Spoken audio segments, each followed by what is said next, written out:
தென்காசி மாவட்டம் குற்றாலம் சாரல் திருவிழாவின் 3ஆம் நாளில் ஐந்தருவி வெண்ணமடை குளத்தில் ஆண் பெண் பிரிவுகளில் படகு போட்டிகள் நடைபெற்றன. பெண்கள் பிரிவில் சென்னையை சேர்ந்த சந்தியா முதலிடமும் ஆண்கள் பிரிவில் கணேசன் முதலிடமும் பெற்றனர். வெற்றி பெற்றவர்களுக்கு பரிசுகள் வழங்கப்பட்டன. என் பேரு சந்தியா, நான் சென்னையிலேருந்து வந்திருக்கேன். இங்கே தமிழ்நாடு சுற்றுலா டிபார்ட்மெண்ட் பேஸ் பண்ணி நடக்கிற ஒரு சாரல் திருவிழாவில் இதான் ஃபர்ஸ்ட் டைம் நான் கலந்துக்கிறேன். வந்ததுமே ஃபர்ஸ்டே ஒரு படகு போட்டி வச்சாங்க லேடிஸ்க்காக. அதில் நாங்கள் ஃபர்ஸ்ட்டு வின் பண்ணியிருக்கோம். ரொம்ப சந்தோஷமாக இருக்குது.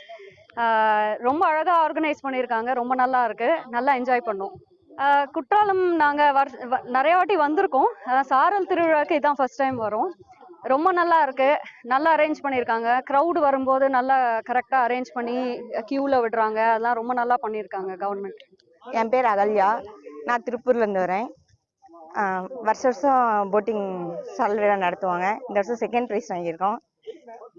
ரொம்ப சந்தோஷமா இருக்கு. எல்லாமே நல்லா என்கரேஜ் பண்ணாங்க. என் பேர் கீர்த்திகா, மேலிங்கனபுரத்துலேருந்து வரேன். குற்றாலத்தில் இந்த சாரல் திருவிழாவில் படகு போட்டியில் கலந்துக்கிட்டோம். 3ஆவது ப்ரைஸ் அடிச்சிருக்கோம். செம்ம ஜாலியாக இருக்குது. கிளைமேட் எல்லாமே ஜில்லுன்னு இருக்கிறதுனால நல்லா என்ஜாய்மெண்ட்டாக இருந்தது.